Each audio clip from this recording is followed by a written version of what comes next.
하겠습니다. 안녕하십니까. 쿠시안 왕조 틸리아테페 무덤의 나나도상이라고 하는 제목으로 발표를 하게 된 이송란입니다. 먼저 머릿말 읽도록 하겠습니다. 지금 가운데 사진에 발굴 사진 보이시죠? 그 사진이 빅토르 사리아디니가 1969년부터 발굴했던 장면입니다. 이 장면은 틸리아테페 장면인데요. 원래는 MC테페라고 하는 궁전 유적을 발견하다가 이 유적을 알게 되었습니다. 이 유적은 본래 주거지와 신전 등이 복합된 복합 유적입니다.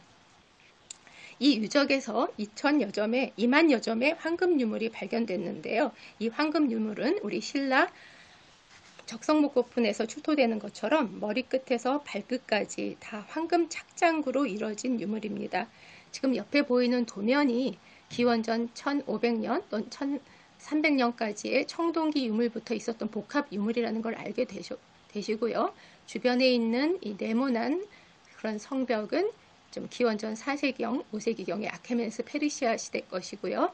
그 다음에 6개의 그런 무덤이 이 틸리아테페의 무덤군이고요. 아래에는 제가 이 주제로 다루려고 하는 뒤집어진 초생딸 모형의 금성별인 이런 착장 장신구입니다.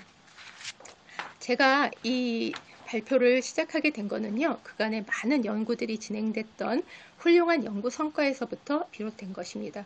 그런데 이 6개의 구분들이 비교적 20에서 40대 나이로 일시에 묻혀진 무덤인데 왜 이렇게 젊은 사람들이 한꺼번에 이 조로아스터교 신전 안에 묻히게 됐을까라는 의문에서 시작을 했습니다. 제가 이 가장 중심된 의뢰는 1인의 남성과 5인의 여성이 동시에 매장된 사후 결혼과 관련이 있다고 생각을 하고 그간에 그동안 관심이 되지 않았던 나나신앙과 관련되어 있는 도상이 있다고 생각하고 출발을 했습니다.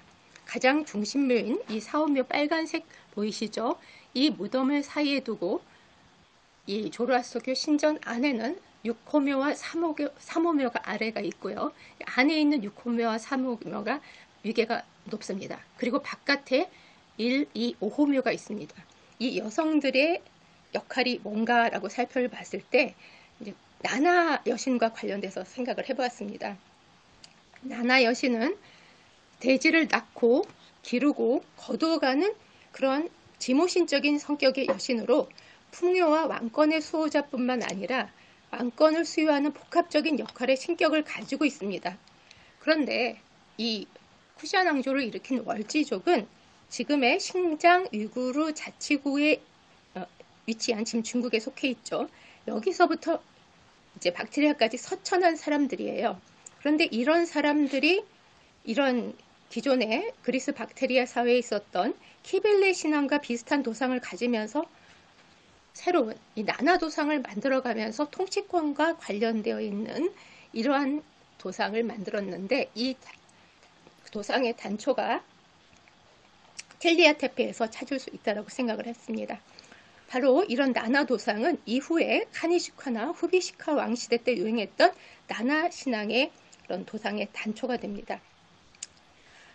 저는 그동안 달이라고 생각했던 뒤집어진 초스달 형태가 금성인 것을 밝히고 왕에게 통치권을 부여하는 역할을 하는 나나에게 금성의 도상이 차지하는 의미를 찾고자 합니다. 또한 이를 통해서 월지가 박트리아 사회에 진입하면서 만들어낸 문화 변화와 종교를 이용한 고도의 정치술을 살필 수 있는 열쇠가 될 거라고 판단하고 있습니다. 먼저 틸리아테페를 살펴보기 전에 월지가 박트리아를 정복하면서 그리고 이 무덤이 만들어졌고요. 이 무덤의 연대가 어떻게 되는가를 살필 필요가 있습니다. 지금 여러 이제 사진을 보시면 알겠지만은요. 박트리아의 위치를 한번 살펴보도록 할까요? 틸리아테페가 위치한 박트리아는 힌두쿠시 산맥과 아무다리아 강 사이에 위치한 땅으로 오늘날 우즈벡, 타지키스탄 남쪽과 아프가니스탄 북쪽이 해당됩니다. 여기에 아까 살펴봤던 거와 마찬가지로 박트리아, 마르기니아 그런 문화, 그러니까 BMAC라고 부르는 이런 청동기 문화가 있습니다. 최근 5대 문화라고 얘기하는 것처럼 뭐 메소포타미아 문화나 황하 문화 못지않은 이 시기에 청동기 시대 때 문화가 있다는 것을 밝혀졌고요. 이 다음에 살펴봐야 될 것은 기원전 5세기 경에 아케메네스 페르시아가 여기를 차지하게 됐고, 우리가 잘 아는 알렉산더가 여기에 침입을 하게 되면서 그레코 박트리아 왕국이 만들어집니다. 그 다음에 패권을 차지한 게 파르티아고요. 파르티아를 물리친 게 지금 이 틸리아 테페의 무덤의 주인공인 월지족이 되겠습니다.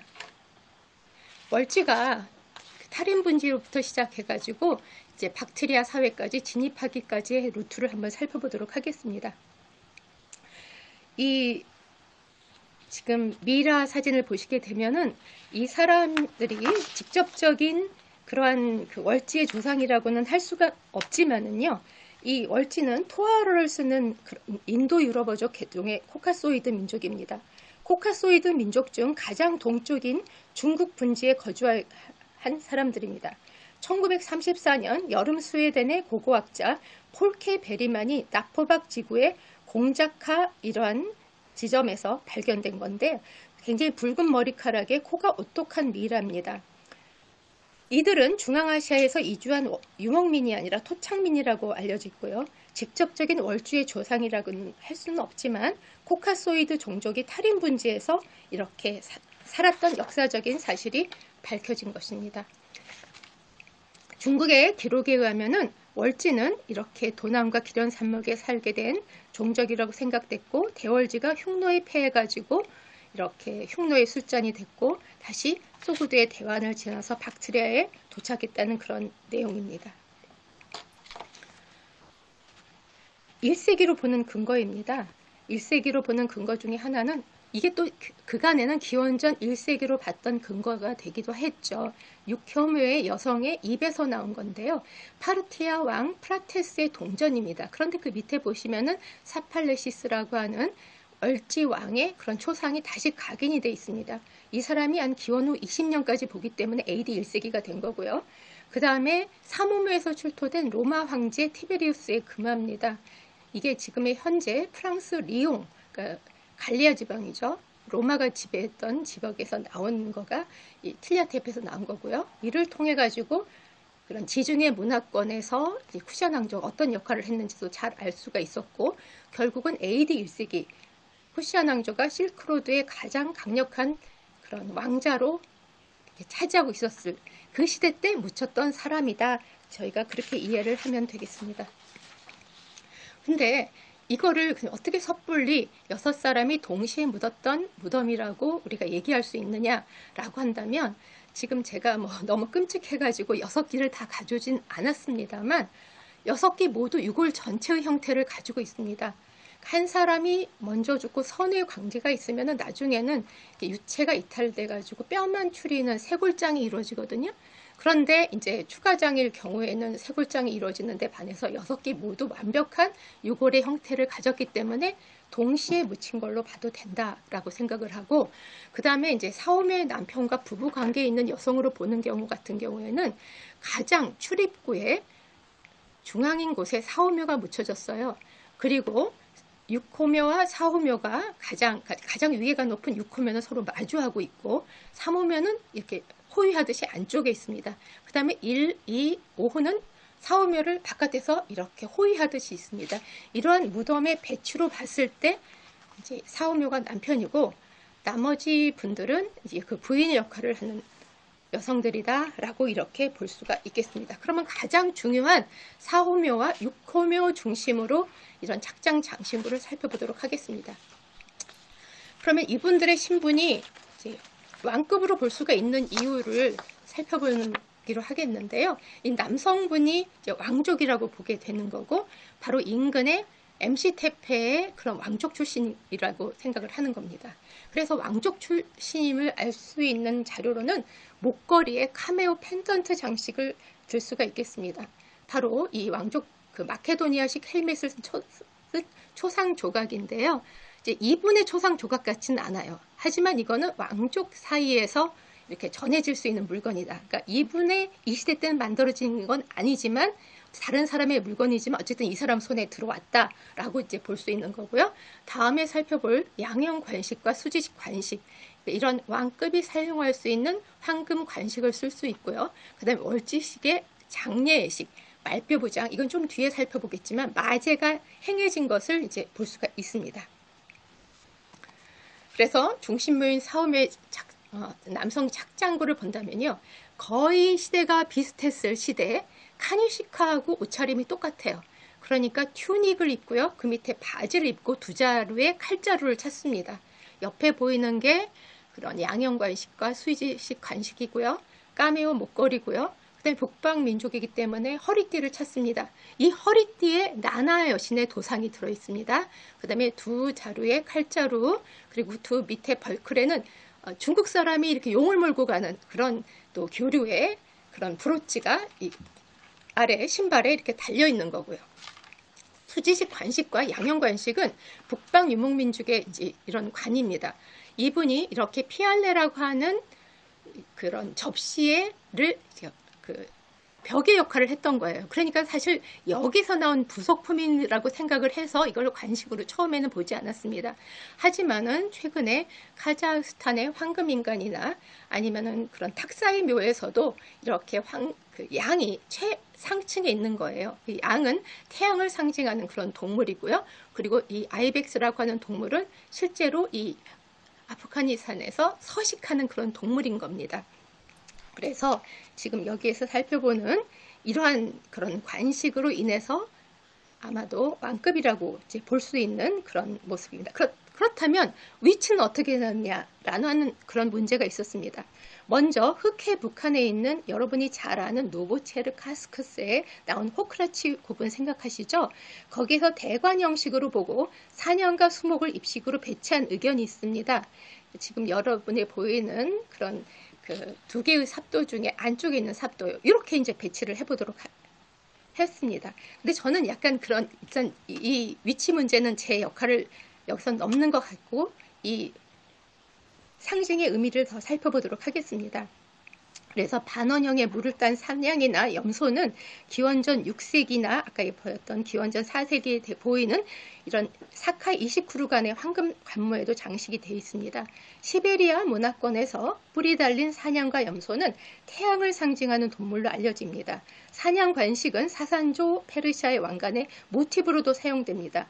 불을 숭상하는 사르마티아의 문화권과 조르아스터교를 국교로 하는 사산조 페르시아에도 양이 등장하는 점에 대해서 조르아스터교와 관련된 태양 의례와 살펴보도록 관련되기도 합니다. 또 양과 더불어서 관모를 장식하는 모티브는 수목입니다. 금선을 꼬아 줄기를 만들고 둥근 원형의 판으로 보요를 만들어 붙였고요. 나무는 끊임없이 죽음과 재생의 생명력을 인간한테 보여주면서 수직의 이미지를 하늘로 향해 있다는 점에서 나무를 통해서 하늘과 소통할 수 있는 그런 식의 믿음을 가지고 있습니다. 이에 따라서 지금 바깥에 있는 그런 삽도입니다. 인도 파르티아 시기에 곤도 파레스의 관모와 비교돼서 모관의 형식인데 아이벡스와 수목을 마주하는 이런 식의 배치를 추정하기도 합니다. 저는 수목을 매개로 태양의 하늘로 소통하는 신성한 자라는 그런 의미를 이제 보는 겁니다. 그리고 나머지 여성들에 대한 착신구인데요. 하나하나 조금씩 다르기 때문에 충분히 이제 살펴볼 가치가 많긴 하는데 제가 주어진 25분이라는 짧은 시기로 인해 가지고 좀 짧게 이렇게 하겠습니다. 가장 장신구가 아무래도 위계가 높은 쪽 안쪽에 있는 3호묘와 6호묘가 좀 착장 장신구가 완벽하고요. 바깥에서도 스키타이식 모자를 쓰고 있는 여성이 더 그나마 다 화려하고 나머지 여성들은 다 소략합니다. 하지만 이 여성들 모두 나나 여신과 관련되어 있는 표식이 하나씩 다 있다라는 것은 이제 재미있는 상황입니다. 이 중에서도 가장 이제 위계가 높은 6호묘를 살펴보도록 하겠습니다. 6호묘의 그런 관식은 우리가 제일 잘 아는 것처럼 이렇게 그 수지식 입식을 가지고 있는 대관 형태의 그런 관을 먼저 쓰고 있었습니다. 근데 이 여성이 쓰고 있는 사진이 그 아래에 보이고요. 그런데 아마 이 관을 저희한테 준다면 아마 저희는 못 쓸 거요. 왜냐면은 이 여성은 이제 편두를 하고 있기 때문입니다. 우리 신라 여성이 편두를 하고 있는 거와 똑같아요. 그래서 편두를 하고 있기 때문에 이 관폭이 굉장히 좁아서 아마 어렸을 때부터 종교적 직능자로 길러졌거나 아니면 왕족급 되는 그런 여성이라는 것을 알 수가 있고요. 그 상단에 있는 중간 사진은 수화식의 한 부분이에요. 근데 이렇게 완벽한 우리 신라 금강처럼 아래로 떨어지는 들이개의 수화식과 관을 가지고 있으면서도 실제로 이제 자세히 그 사진을 보면 옆에 꽃 모양이 있고 아래로 이렇게 뒤집어진 초승달 모양이 있고, 이것이 잘 내려드리려면 세 개의 이런 보요를 통해서 중심축을 맞아줘야 될 것입니다. 근데 실제로 착장을 하면 윗부분은 보이지 않아요. 그러니까 늘어진 아래 부분이 되기 때문에 아래의 뒤집어진 초승달 모양의 이 관식이 사실 이렇게 아래쯤에 내려오면서 가장 포인트가 되는 자리입니다. 그리고 가슴인데, 가슴에서 아주 배 부분에 해당하는 곳에, 이것도 초기의 나나도성이라고 생각하는데, 이런 식의 펜던트를 이제 배꼽이 닿는 부분까지 길게 내려드리고 있었고요. 그 다음에 귀에는 에로스형 귀걸이를 차고 있었고요. 그 다음에 이제 양쪽에 옷을 여미는 브로치 역할을 하는 것은 디오니소스와 아리아네드의 결혼식 장면입니다. 그러니까 결혼을 상징하는 이러한 장면이 양쪽에 브로치로 착용이 되고 있었고, 그런데 이제 이 여성이 이러한 새로 진입한 박트리아 또는 박트리아 이외에서 없던 새로운 도상이 있지만, 기본적으로는 그 월지족의 기본적인 풍습을 가지고 있다는 것은 편두가 있고요. 이 여성의 관은 해당하지 않지만 월지식의 그런 통나무 관들을 쓴 예들이 보이고 있기 때문에 기본적으로는 북방민족의 개세관을 가지고 있는 거예요. 내가 죽어서 다시 이렇게 초원의 세상, 다른 세상으로 간다라고 하는 기본적인 개념을 가지고 있다고 보고요. 그걸 가장 잘 보여주는 거가 이제 마제입니다. 마제는 사오묘에서 이렇게 행해졌는데요. 카자흐스탄 알타이의 베렐 고분에서 마제의 형식을 가장 잘 찾아볼 수가 있습니다. 고분의 천상에 초원에 잘 안착하기를 기원한 장례의식입니다. 그러니까는 잘 저세상으로 가라고 사자를 잘 배웅하는 그런 식의 그런 행사입니다. 기본적으로 통치자의 죽음은 아주 근본적이고 태초적인 혼돈입니다. 그래서 통 3면에 물로 마친 곳인 성소에 묘장을 마련해서 말을 이렇게 묻어서 저세상으로 배웅하는 의식입니다. 그런데 이렇게 저세상으로 배웅하는 관식에서 말의 두개골을 깹니다. 그래서 그 깨는 것이 이제 학취부예요. 학취부는 그때 학처럼 생겼다고 한 이런 식의 도끼인데 이걸 두개골로 깨는 거죠. 근데 이런 식의 깨는 행위를 하는 거는 우리가 이제 파지리크 무덤군에서 보면은 이제 학과 말이 이렇게 서로 싸우는 동물투쟁문이 있잖아요. 동물투쟁문을 그대로 재현한 것이라고 합니다. 이건 온가르라고 하는 카자흐스탄 학자가 밝힌 거예요. 그래서 아마 제가 그 보고서가 제대로 돼서 나온 게 없어서 잘 모르지만 제 생각엔 아마 이호메오 여성의 손에 학취부가 손에 들렸을 가능성이 아주 있다고 생각하고 이 학취부가 그 안에 있을 거라고 생각을 합니다. 그래서 이거를 말의 두개골을 깨는 거예요. 그런데 이 깨는 장소는 삼면이 물에 막힌 장소여야 되는 거예요. 그래서 카자흐스탄 베렐 고분도 그런 거고, 지금 보는 곳이 시바르간의 제 구글 지소를 제가 따오는 건데 아무다리 강의 지류가 굉장히 많이 보이죠.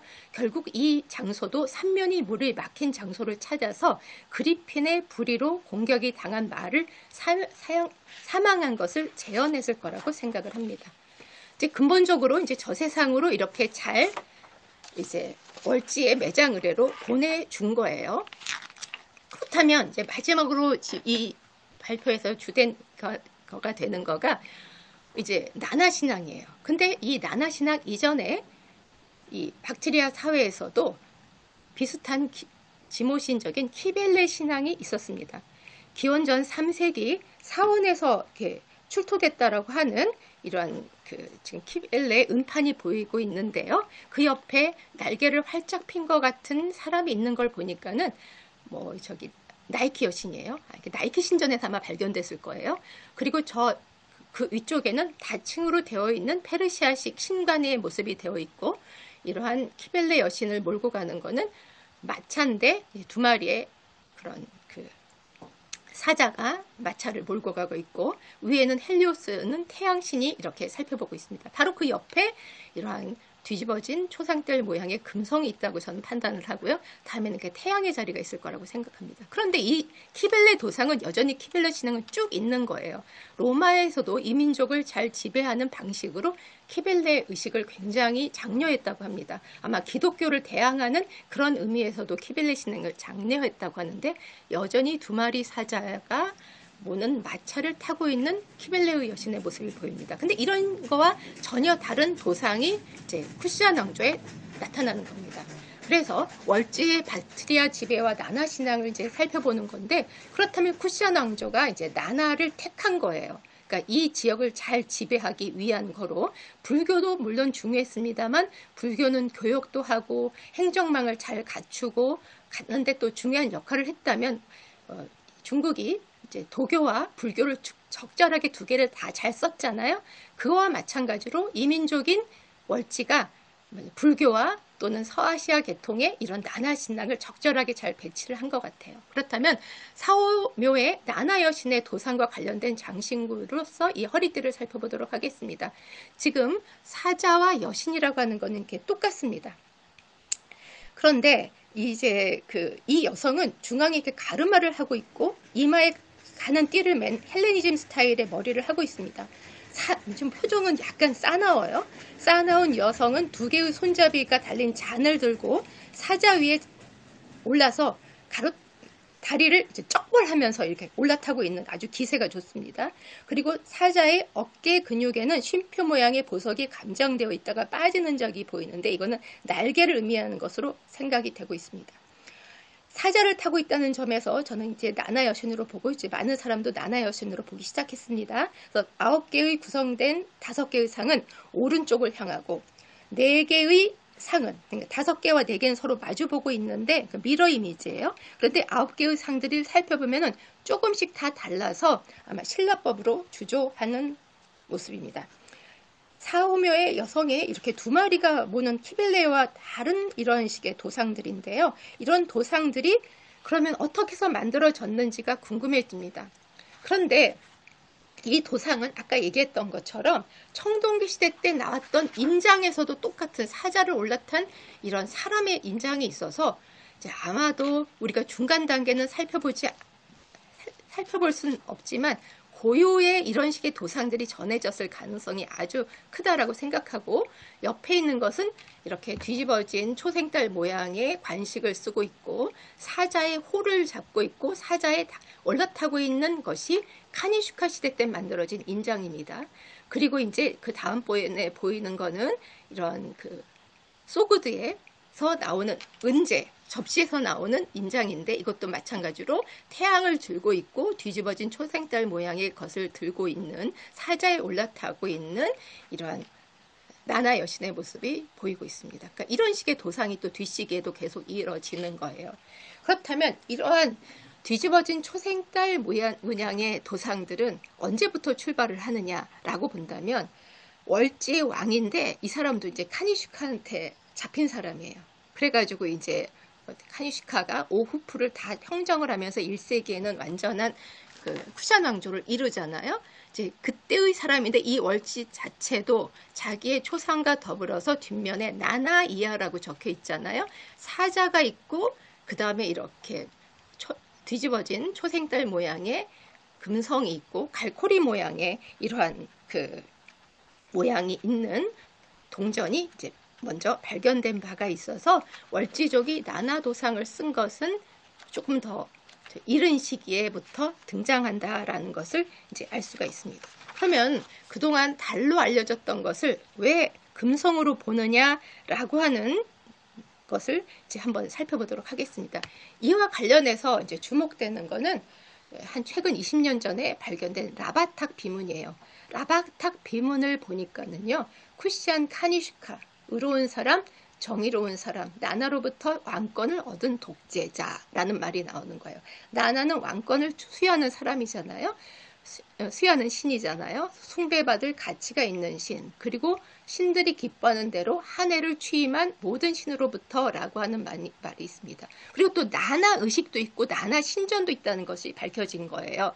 카니슈카 왕은 도시의 수장인 샤파라에게, 카이파 평회에게 지리, 타로와 옴마를 위한 나나 성소를 만들라고 명령했습니다. 이 성소는 외부물을 이용할 수 있는 곳으로 알려져 있습니다. 라고 해서 실제로 카니슈카가 나나로부터 왕권을 받고 나나 이런 신전이 있었다고 하는 것을 이제 밝혀진 것입니다. 그렇다면 이제 다시 살펴보면 이제 금성의 모습입니다.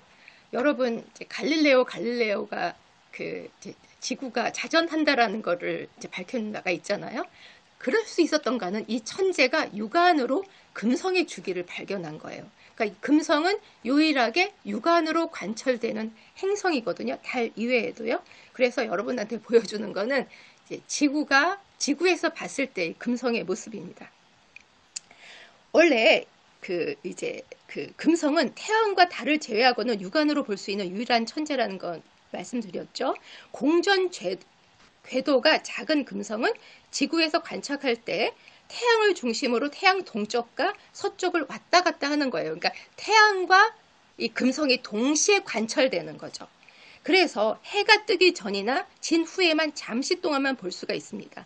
가장 오래 관측할 수 있는 경우는 다행히 지구상에서 금성이 태양과 멀리 떨어져 있을 때, 즉 금성을 중심으로 태양과 지구가 약 47도 각도로 위도했을 때인데, 이 금성의 빛은 태양의 빛을 반사하는 거기 때문에, 그러니까는 금성은 태양의 또 다른 반사체인 거예요.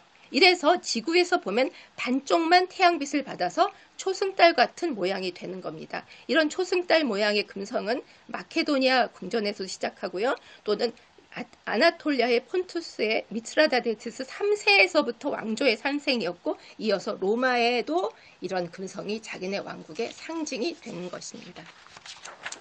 그래서 나나 여신의 도상, 아까 말씀드렸던 것처럼 뒤집어진 초상달 모습이 1호묘, 2호묘, 3호묘, 6호묘에서 나오고요. 가장 장신구가 소략한 5호묘에서는 이런 수식 대신에 부장품으로서 이런 사자의 수식이 이렇게 등장하는 것을 확인한 바가 있습니다. 그러면 6호묘의 경우에서는 이제 제가 이 도상이 카니슈카와 후비슈카에도 계속 유행한다고 얘기했잖아요. 카니슈카 시기에 이렇게 뒤집어진 초생달 모양의 금성들을 앞에 다 관식으로 착용하고 있습니다. 관식으로 착용하려면 보요로 이렇게 꼽는 수밖에 없겠죠. 그리고 사자 모양의 호를 들고 있고요. 그다음에 사자의 걸터 앉은 모습으로 이제 그 뒤식의 후비시카에도 등장하고, 또 이제 폴 포크라고 하는 그런 미국의 학자는 이걸 이제 사자 모양의 별자리하고도 관련해서 앉은 모양의 사자로 연결해서 연구를 진행한 바가 있고, 그래서 들고 있는 홀이 바로 그런 별자리의 사자의 좌의 형식이다라고 하는 그런 식의 연구 성과도 있었습니다. 그러면 이제 마제를 통해 가지고 저 세상으로 잘 보내줬잖아요. 저 세상에 다시 태어나잖아요. 그 6호묘는 저 세상에 다시 태어나는 장치를 잘 가지고 있습니다. 그래서 디오니소스와 아리아네드 걸세를 통해서 본다면 이제 결혼하고 있는 두 모습을 볼 수가 있겠습니다. 이제 디오니소스하고 아리아네드 같은 경우에는 이제 미소년 모습의 디오니소스가 아리아네드를 안고 있습니다. 그리고 아까 봤던 것처럼 그리스식인 포도주 잔을 이렇게 들고 있습니다. 그리고 발 아래에는 동물 가죽의 상의를 입은 디오니소스의 종자인 판이 동물형 주구를 가진 각배로 술을 마시고 있고요. 디오니소스 뒤에는 날개가 달린 천사가 결혼을 의미한다는 의미로 그 두 링을 지켜드리고 있습니다. 디오니소스는 이제 죽었다가 다시 태어나는 거예요. 이 종교적인 장치는 다 작동을 하고 있죠. 예수님도 마찬가지고요. 그래서 두 번 태어난 신으로 삶과 죽음의 경계를 넘나드는 재생의 신으로 포도와 와인의 신입니다. 그래서 계절과의 변화와 함께 포도의 성장과 수화, 그리고 죽음과 재생이라는 주기로 관련이 있는 신입니다. 그래서 디오니소스는 테세우스에게 버림받은 아리아네드에게 결혼해서 그녀를 불멸의 여신으로 만들어줬습니다.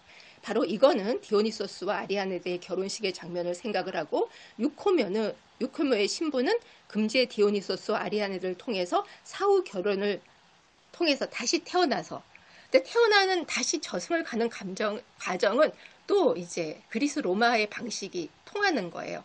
이제 카론의 벳사공한테 치러야 될 그런 뱃삭을 입에 물고 있는데 바로 그게 앞에 일생이라고 찾아봤던 파르티안의 플라테스의 그런 동전이 입안에 들어있고요.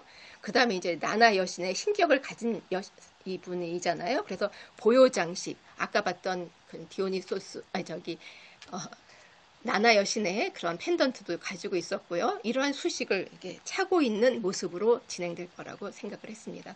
제 발표는 여기까지고요. 그동안에 정리된 거는 아마 제가 이제 글을 드렸지만 글을 못 보신 분들이 있으니까 좀 부족한 부분은 이제 그것을 참고해 주시기 바라고요. 제 발표는 이대로 마치겠습니다. 부족한 발표 들어주셔서 감사합니다.